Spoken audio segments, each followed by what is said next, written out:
On our last episode of Seahawks Forever, I did a mock draft where I projected all Michigan Wolverines going to the Seahawks, and it fit surprisingly well. A lot of really cool feedback from you guys on that episode. Today, we're going to focus on the hometown team, the other hometown team, the University of Washington. A record number of participants in the Combine for them this year, 13 to be exact.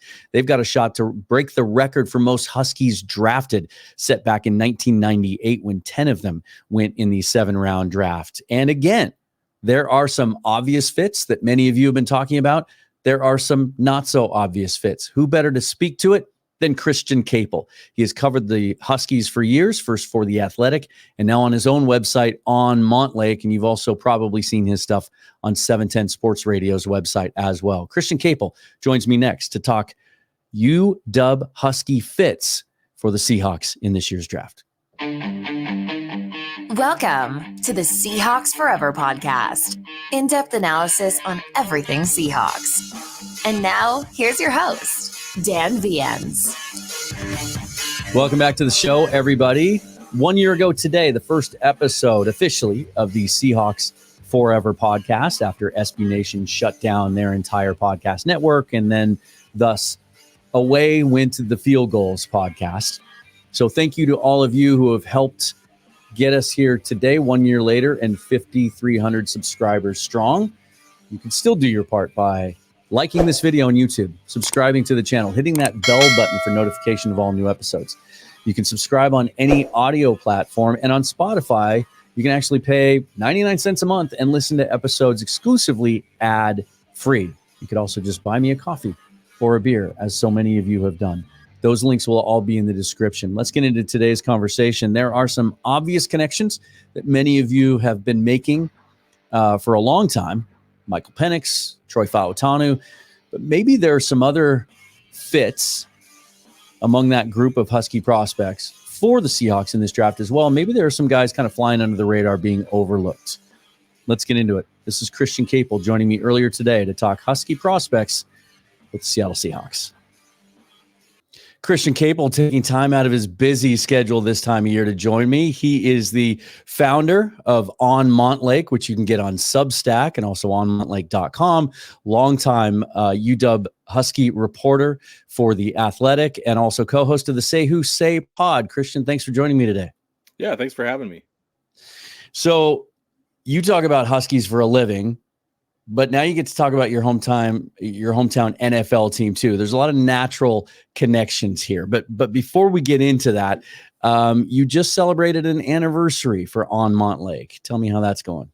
Yeah, it's going great. Like you mentioned, I worked at The Athletic for about 4.5 years, covering University of Washington football. Was laid off a little more than a year ago and thought, you know what, let me see how much of the subscriber base I can take with me to my own thing. And, fortunately have been a couple other writers who I know and respect and have followed for a long time who have kind of made a go of it independently with pretty great degree of success. And so kind of followed that model. And yeah, it's been a year. It's been quite the year, right? I mean, you launch in March 2023 and you got conference realignment and a national championship run and a Pac-12 title, and their quarterback's a Heisman Trophy finalist, and their coach leaves for Alabama. And so very newsworthy year, a lot of fun, and just looking forward to the future. And the last couple months must have been a ride for you with the coaching change and how all that went down. And then Ryan Grubb ending up with the Seahawks. It's been a fun ride. Ironically enough, today, just before I sent you the invite for this, I got a reminder on my phone that today is the 1 year anniversary of the first episode of this incarnation of this podcast of Seahawks Forever, after SB Nation shut down all their podcasts after doing those for years. So a little bit of parallel timeline there. Yeah, congrats. Thank you. So let's talk about the Huskies, because this is a potentially historic draft class for them. 1998, there were 10 Husky players drafted, and it had some fun this morning going back and kind of looking at that list. Jerome Pathon, Cam Cleland, bunch of other guys. Ironically enough, it wasn't a bad year for WSU either. Ryan Leaf went number 2 overall in that same draft, ironically enough. This year, 13 UW prospects go to the Combine. And it appears to me when you look at most big boards, I'm kind of a nerd. I run a lot of mock draft simulations. There's a good chance all 13 of those guys get drafted, isn't there? Yeah, it's certainly possible. I just feel like following a college team and how they fare in the draft in the past, there does always seem to be one or two guys in each class who either get invited to the combine, or the way that they're talked about over the end of their college career, they're talked about as a very obvious pick. And then for whatever reason, they don't get drafted. They wind up signing as an undrafted free agent. So you always kind of carve out some space for that to happen. We were talking on our podcast a couple weeks ago whether we thought that they were going to set a new record in the 7-round era, which you mentioned was 10 guys in that 1998 draft.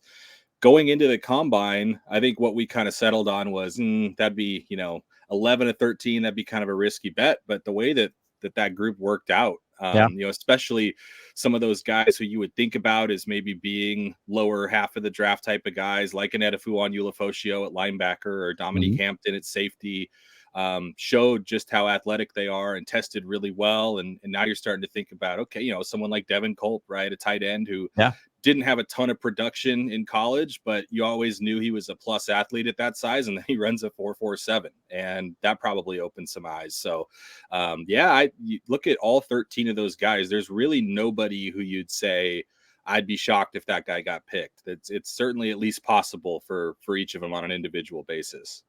Yeah, and the arrow definitely pointing up on some of those guys at the back, at what some people would consider the bottom of that list. In fact, those last three names that you just mentioned all got shout outs this week on Daniel Jeremiah and Bucky Brooks' podcast as they were recapping the combine. So definitely trending up. I want to start at the top, though, because the one that everybody wants to talk about is Michael Penix, obviously.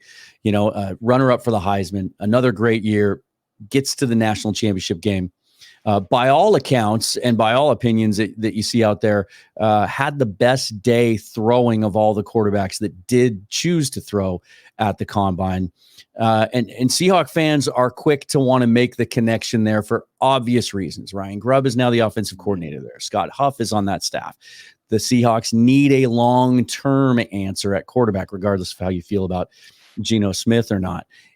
And after the combine workout, it seems like the buzz now is that he has firmly entrenched himself in the first round. There's some question about that before some of the medical stuff was taken care of. Is it too easy to connect those dots, Penix to Seattle, or do you see that as a realistic path? Yeah, the John Schneider era has not made for easy dot connecting, has it? I feel like you get into draft season now more than ever. Yeah, with the Seahawks, and it's like the second you start thinking something makes perfect sense, that's when you should tell yourself that's not what's going to happen, right? Different era now, obviously new head coach, and seems like Ryan Grubb will be trusted and have a pretty great degree of autonomy running that offense. I know how highly he thinks of Michael Penix Jr. and obviously in tandem with Kalen DeBoer. That's what's interesting too, that it was DeBoer's relationship with Penix that brought him to Washington because he'd been his coordinator at Indiana in 2019. But I think Penix and Grubb really developed a very strong working relationship. And I remember talking to Grubb a little bit last year about, hey, did you know much about Mike Penix other than just knowing his name and, hey, that's the starting quarterback at Indiana when you were at Fresno as the OC? And he said, yeah, because him and Kalen DeBoer had obviously kept in touch, and he was DeBoer's OC when he came back to Fresno. And when they started talking about some of their passing concepts with Jake Hayner, I think DeBoer showed him clips of, well, here's kind of what we were working with in Indiana, and kind of showed him some of the things Penix could do. That informed the way that they sort of coached the offense at Fresno. So he's got kind of a long-standing familiarity with his game. He's worked directly with him for 2 years. He was highly complimentary of him as a leader and a football mind and a guy in meetings, and the way he interacted with his teammates and the way he kind of moved the offense and rallied guys around him and how tough he was. And, I think Ryan Grubb would probably tell you Michael Penix has every intangible that you look for in a quarterback. Yeah. But, I don't have the familiarity probably that you do with sort of what the vibe is on how the Seahawks view their quarterback position long-term, or whether 16 would be too high for them. Would they trade back from there? They don't have a second rounder right now, I know. So I think if you saw Penix to the Seahawks on draft day, whether that's day one or day two, however it shakes out with trades or whatnot, I wouldn't be real surprised. But yeah, I predicting Seahawks draft stuff. I just, you kind of just predict the unpredictable at this point, right? Absolutely. It's always been tough, and it's tougher this year because there's the unknown variable of how, if at all, John Schneider is going to operate differently without Pete Carroll being in the building. That's what we don't know. It's easy to, especially as we overanalyze these things heading into draft season, that I tend to believe that there are other more pressing needs, that this roster needs to be built up in some other areas so that a young quarterback can succeed in it. But if, as you said, 16 comes on the clock and commissioner goes up to the podium and announces Penix to Seattle, I could see us all just looking at each other and going, yeah, of course that was going to happen. Let me ask you this though, because Ryan Grubb has had success with, you mentioned Jake Haener, the former Husky transfer to Fresno State, very different players, Haener and Penix, physically and just stylistically. Is one of these other quarterbacks, and that the Seahawks kind of garnered some buzz by meeting with some of the top guys at the combine, surprisingly.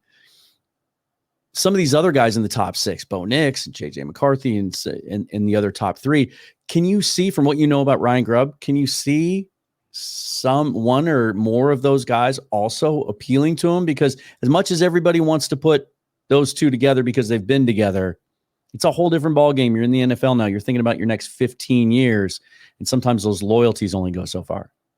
Yeah, it's an interesting question. I know. I think the biggest thing everyone who follows UW football is going to be so fascinated to see is like, how different is this offense at the NFL level, where you're not going to have the huge mismatches and advantages in personnel that you can scheme around, like knowing you've got Rome Odunze, Jalen McMillan, and Jalen Polk as a college receiver trio against Pac-12 DBs.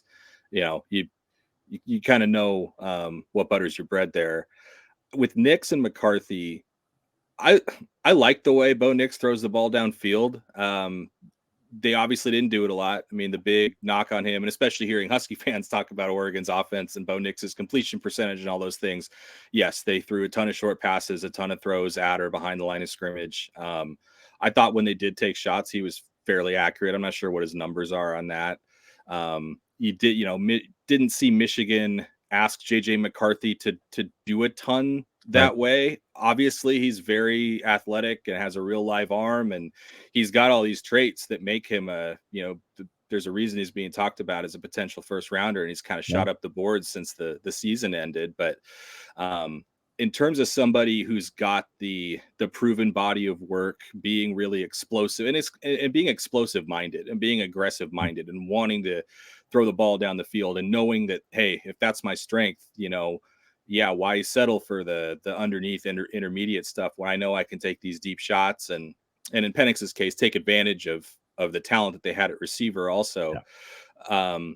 Those guys played such different games in college. I don't know, but maybe Grubb gets to the NFL and thinks, well, maybe there are some things that Nix and McCarthy were asked to do that fits a little bit better with the version of the offense that Grubb thinks they might have to deploy at the next level, with the margins being so much thinner across the board in terms of positional matchups. So yeah, I don't know. There's nothing about Nix or McCarthy that necessarily like jumps out to me as, oh, that's a Ryan Grubb quarterback, but I don't know that I would say the same in reverse either. And I just have to say this, Cougar fans feel a lot differently about Bo Nix's ability to push the ball down the field than Husky fans do, because he shredded us downfield with big time throws in their last meeting. So we have a different view of that. Penix didn't do any of the on-field testing other than throwing at the combine. There is a growing buzz though, that when he does those things at his pro day, especially when he runs a 40, that he's going to surprise people with his athleticism. Is that what you're hearing too? Yeah, he did a podcast recently, and I wish I could remember who it was with to give proper credit, but he kind of alluded to believing that he'll run something faster than probably what, if you've watched Michael Penix play football and guess what his 40 time was, I would think Penix probably thinks he'll beat whatever you'd guess his time is going to be. I remember them reporting like a pretty impressive broad jump for him during their winter or summer conditioning prior to this last season. Grubb in particular talked about, hey, like this guy's, he can really run in space. And he had a pretty good 200-meter track time in high school too. So he's, you've seen the clips going around of him dunking in high school basketball games, and you don't watch him play and think that's the most athletic quarterback you've ever seen. I mean, he's very much a pocket passer. He wants to stay in the pocket. He wants to keep his eyes downfield and throw.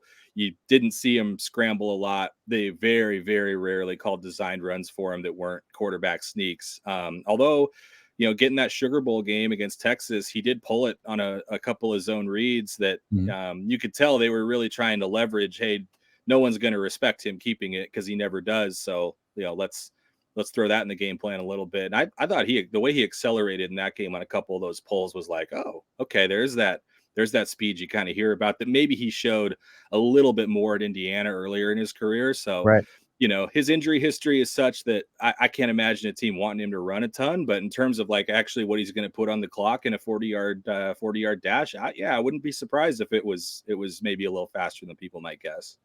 Well, perception is a powerful thing. Certain guys just look athletic and other guys don't. He wears the bigger shoulder pads than some quarterbacks do, and that's a little odd to get used to. And then his choice to wear, obviously we all know about the injury history, but the choice he's worn a knee brace during games, even years after the ACLs. You ever have a chance to ask him about that? Was it just a psychological thing, or is that maybe a little bit of psychological warfare? Because he didn't wear it at the combine, certainly just doing his throwing session, but is that something that he needs, or is there something else to it? Yeah, I haven't asked him that. I don't imagine that you'd get a real revealing answer from him on a topic that's related to injury history. He doesn't love talking about it for obvious reasons, but their coaching staff and their training staff, I think at Washington, was very intentional about studying, okay, what were these injuries exactly? What was he able to do in the offseason? What are some things that they can do at Washington to try to prevent similar things going forward? And is there any common denominator here? And, you're talking about the same ACL twice, and then I believe 2 different shoulders for the other injuries at Indiana. So it's not like it was just one part of the body over and over again. Maybe there was some fluky stuff there. Maybe he's getting hit more, right? He's not playing behind the Joe Moore Award winning offensive line. So they felt pretty confident heading into his 2022 season that he was fully healthy, and that, that he talked a lot about that, the value of that being his first fully healthy season ever, basically, that it wasn't just having seasons cut short at Indiana, but then it always seeped into the off season. He never got to go through a regular off season training program till he got to Washington. So I think they felt good about the way they managed all those things. You could tell a couple hits that he took last season. There was a lot of speculation around, was he nursing a rib injury? And certainly coming off the field after the national championship game, and you could see that he'd taken some blows, but throwing the ball at the combine didn't look any worse for wear. But yeah, I'm not sure on the knee brace. That's an interesting point.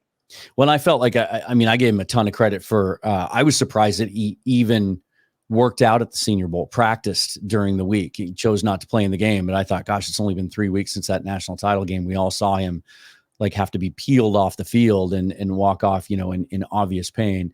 I would think that in the eyes of NFL evaluators, that certainly helped him just showing up and doing the work during the week in Mobile. Let's talk about some of the other guys. Rome Odunze, I don't want to spend a lot of time on because it seems like in just about any reasonable universe, Seahawks aren't going to have a shot at him.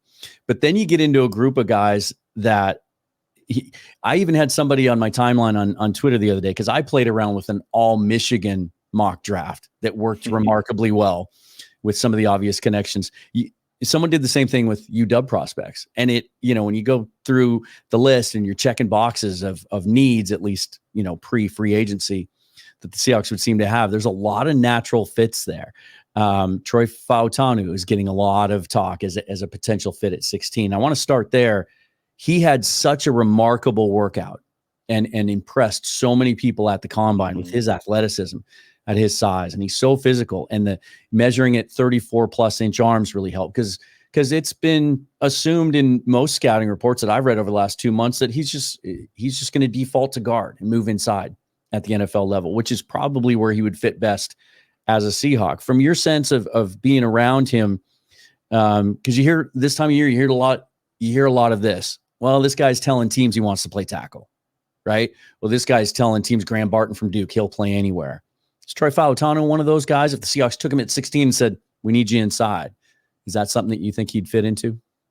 Yeah. So without knowing for a fact, I'd be really surprised if he felt so strongly about playing tackle that he would communicate that to NFL teams. I think he's a football player and he likes hitting guys, and he embraces the kind of the physical, nasty O-line mentality, and he wants to play and he wants to win. That's the vibe I've always gotten from Troy Fautanu. And he bounced back and forth in college. They moved Jackson Kirkland from guard out to tackle. Mm-hmm. Going into what wound up being the pandemic season in 2020, he was their left tackle. They saw him as their left tackle. I think that was what he was kind of hoping to play at the next level. Played left tackle in 2021, got hurt, was a little late coming back from that injury in 2022, missed the first few games of the season. So they kicked Troy Fautanu out from left guard to left tackle in his place. Kirkland comes back, plays left tackle for a couple games, and then they decided, you know what, I think they're going to be better off with Fautanu at left tackle, Kirkland at left guard. And they played the rest of the season that way. And it was obvious that Troy Fautanu was their best option at left tackle. Kirkland worked well at guard. And so there was no question going into the 2023 season that that's where Fautanu was going to play. Say all that just to say he's got experience playing both. I don't think he had strong opinions about where he should be playing on the O-line coming into college. And I can't imagine he'd be a guy who would be resistant to any opportunity in the NFL. I think if he were there at 16 and that is the direction the Seahawks went, the opportunity to go play, whether it's guard or tackle for Ryan Grubb again, when, having an intimate understanding of how he coaches things. And remember, Ryan Grubb's background is as an O-line coach. He's coached quarterbacks for the last several years, but he's coached a lot of offensive line too. And, spoke just overwhelmingly glowingly about Troy Fautanu's athletic ability in his 2 years at Washington. So I'd be surprised if that were a hang up for him. And Scott Huff being there, that's an obvious connection as well. And certainly it's a need. We just saw Kevin Dotson just get paid. It used to be an argument with some of these prospects that were tweeners. They'd want to play tackle because the tackles were getting paid more. But these days, guards are getting paid too. And I think much to the surprise of Seahawk fans, I think they're going to be shocked when they see what Damian Lewis ultimately gets on the open market as well next week. But that's a glaring need for the Seahawks. And then on the other side, there's a question mark, because we don't know anything about where Abraham Lucas is. It reportedly had a procedure this offseason on the knee, and there's some thinly veiled positivity coming out of it, but not a lot of specifics. Has Roger Rosengarten ever played inside at all, or has he strictly been a tackle? Not at Washington. No, he's only played tackle. Yeah, because he's been impressive too. He was, especially given the fact that during the season they listed him at 295, playing right tackle in the Pac-12, and then I think he went to the combine measuring weighed in at 306, 308, something like that. Also had another impressive workout. You can see why that unit won the Joe Moore Award. Yeah, definitely, and obviously, probably goes without saying, but very strong relationship with Scott Huff. I remember that recruiting battle. It was, the Husky fans were real nervous. It was kind of looking like Oregon was probably going to win out for him. And in the end, it was Huff that kind of put it over the top. So that'd be an interesting one. Would a team draft Roger Rosengarten and ask him to play guard? I don't know. He's the one, he's always kind of projected more as a pure tackle to me. Yeah. But also I think just kind of has that player mentality of, okay, this NFL team wants me on their roster and wants me to play here, I'll play here. But I could obviously have an easier time seeing Fautanu go kick inside than Rosengarten. And then another one, speaking of weight, another shocker was when Braylon Trice showed up in Indianapolis last week and weighed in at 245. And when I first saw one of the Twitter accounts, I think it was Pro Football Network, that was tweeting out all of the measurements and weights as they came in. And when they hit try, I thought it was a typo. I replied to the tweet and said, he's not 245. That's not right. And then I, watched the broadcast that day, and certainly he was. Do you have any knowledge of was that a conscious effort on his part? Because some guys will cut weight just to run faster at the combine, then put the weight on later. We saw that a little bit last year with Mike Morris, who the Seahawks ended up taking in the 5th round out of Michigan, because he seems like a guy that does his best work and projects best at the next level at that so he played at 265, didn't he? They listed him at 274 this last season, I want to say. He certainly could have been playing lighter than that, but he was on the roster in the 270s. Yeah. Because he seems again that as soon as Mike Macdonald was hired, one of my favorite analysts who specializes in defensive X's and O's said, "Hey, look, the personnel the Seahawks have right now, for the most part, fits really well what Mike Macdonald wants to do on defense, but they need a little more size and a little more length at edge." Again, it's just another guy on that list at Braylon Trice, which seemed to be a fit. Yeah, I wasn't shocked that he didn't test off the charts. I mean, you talk about that edge rusher position, and a lot of times you are looking at, the real long levered athlete who's got crazy twitch, and oh my gosh, this guy is just he's a monster with his speed off the edge. That's not really his game. He's really powerful. He's really strong. He won a lot with that initial burst and punch. And he just, it seems like such a simple, obvious thing to say. He just plays really hard. He has this unrelenting motor. He doesn't take plays off. I was talking to Jack Westover, maybe another guy on this list, another one of their Washington's combine invites, a tight end, the other day, just about his career. And the question was, what advice would you give to high school recruits? And he was basically saying, you need to identify the one thing you're best at. And he mentioned Braylon Trice as an example. He's like take Braylon Trice. He's like, that guy's motor is, that's an everyday thing, right? Like in basketball, you say defense always travels, whether you're making shots or not, you can always play defense. He was legendary in Washington's building just for how hard he played, how hard he worked. It made, frankly, I think it made their tackles better. I think Troy Fautanu and Roger Rosengarten would probably tell you, like, going against Braylon Trice and knowing that dude's coming at you 100% on every single snap probably helped them a lot. So, he's one, like, 4.72 at 245 pounds. You'd think he would run a little faster than that. Reading and watching some of his interviews at the combine too, I think he probably expected a little bit of a faster time. I want to say that's the only drill he did. I don't think he did any of the other testing.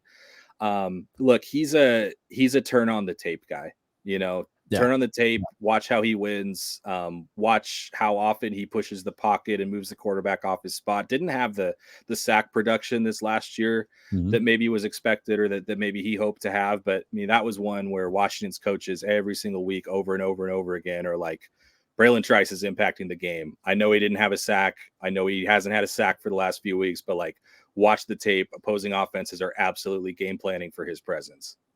Yeah, someone mentioned me the other day. They said the analytics guys in front offices are going to love him. That they didn't fill up the stat sheet. He doesn't have any of those traits that just jump off the screen. But at the end of the day, his pressure rate, everything else is what you'd want out of that position.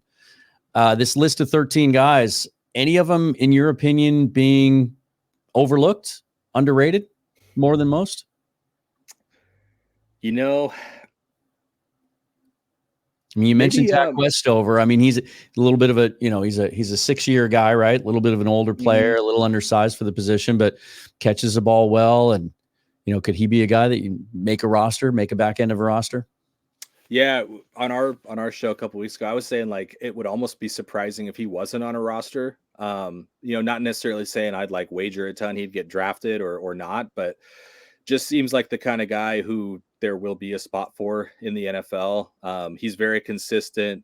I don't think has any glaring weaknesses in his game. He's not your like prototypical NFL tight end size. I think they list him at 6'3". You'd like to see him a couple inches taller, but he's people throw out Kyle Juszczyk as a comparison for how you could use him in an offense, right? I mean, he caught 46 passes last season for Washington, and they schemed him open a lot on some motions and things. He's played that H-back fullback role before. He's lined up in line. He's lined up out wide. He was a pretty reliable run blocker. So he's just somebody who can do a lot, who can help out on special teams. Yeah, I would be surprised if he's not on an NFL roster next year.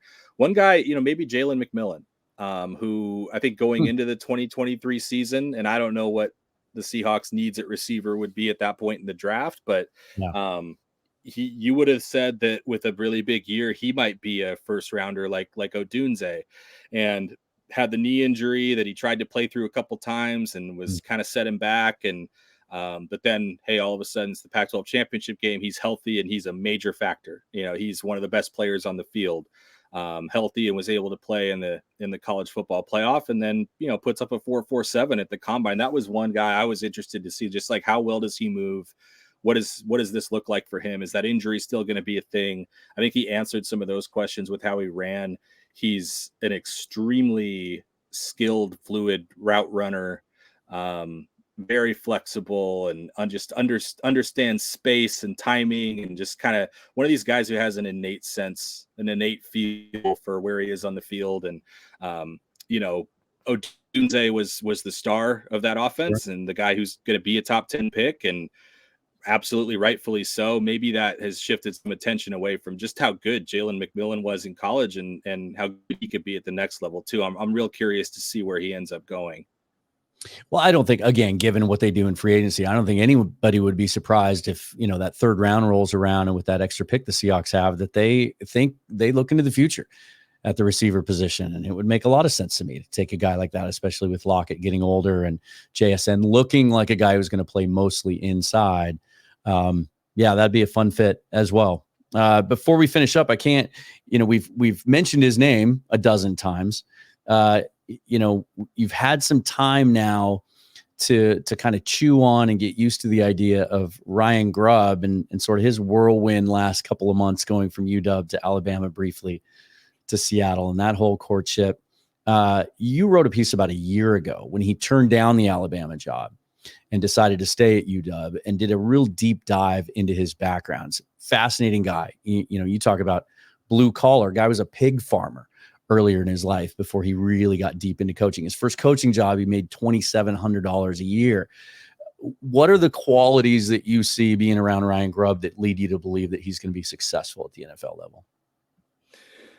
Yeah, I would start with his communication style. He has a teaching background. That's what he studied in school. He thought about that as a career for a while. He's described his own style as awkwardly direct. He's very blunt. He tells it like it is. There's no frills. I remember asking Michael Penix kind of what his first impressions of Grubb, and he's just saying like, hey, when he walks into the meeting room, like, it's like, I've had coaches who played music or joke around or whatever. He's like, when he walks into the meeting room, it's all ball. It's all, there's no funny business. It's straight to the point. It's, here's what you're not doing good enough. Here's what you're doing well. Here's what needs to improve. Here's what we're going to do to improve it. So I think just that very straightforward style. I didn't think a ton about when Washington fans thought about, is Ryan Grubb going to be on the staff in 2024 or not? It was usually through a lens of, is he going to get a head coaching job? Right. Is right. Some, one of the better Group of 5 programs going to offer him a job? Is there a Big 12 or ACC school maybe that's going to have an opening that would take a chance on him? I didn't think a ton about an NFL team hiring him away as an offensive coordinator, but it does make a lot of sense. I think obviously his style worked well at the college level, and he did enjoy that element of, human development and taking young men who are 18 and molding them into successful adults, and those sort of things that are inherent to college coaching that you don't necessarily get in the pros. But I think he's very much an X's and O's guy. He's very much a football strategy guy. The players talked about him like a mad scientist or whatever. There was an excitement on the offense, I think, each week during the season to kind of see like what he'd cooked up and what new wrinkle they were going to have in there. And, but I'd start with that communication style. I think it's he's a very blunt, honest, open, straight to the point kind of guy. I think that probably translates pretty well to the pros.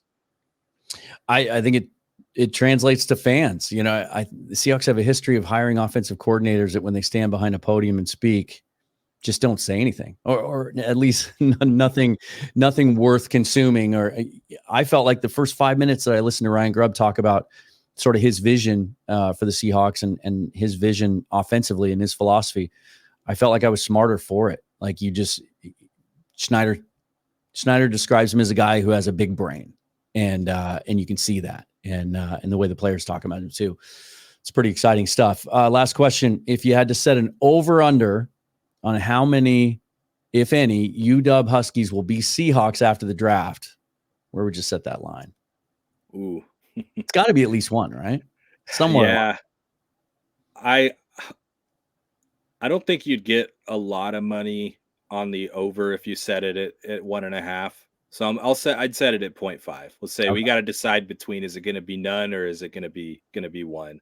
It does. It does just seem like 13 guys at the combine plus like another one or two who weren't invited, who maybe are UDFA training camp types. Yeah. I imagine at least one ends up there in some capacity. Christian Caple, thank you so much for taking time out of your busy schedule. You can read his stuff on Montlake, on Substack. Also, your work appears on the Seattle 710 Sports Radio website from time to time as well, the Say Who Say podcast as well. And where can people find you on Twitter and elsewhere? Yeah, just on Twitter at Christian Caple. Real simple. Yeah, I like it that way. Thank you, Christian. I appreciate your time. All right, thank you. You bet. Thanks again for watching, everybody. At Seahawks Forever on Twitter. Follow me there. Make sure to subscribe at all the places and do all of the things. Really appreciate you taking time out to watch, view, listen to, comment, and support the show. Lots of cool stuff coming up. Free agency starts on Monday. I know it starts on Wednesday, but the legal tampering period starts on Monday. There will be deals made and announced on Monday. I'll be standing by if there's any big news concerning the Seahawks between now and then, and certainly on Monday and moving into the first wave of free agency. And then we still have the draft to get ready for. We'll be live streaming during the draft. It's going to be a lot of fun over the next 6 weeks. Lots of changes happening at the VMAC. Until next time, forever and always go Hawks. Thank you so much for watching.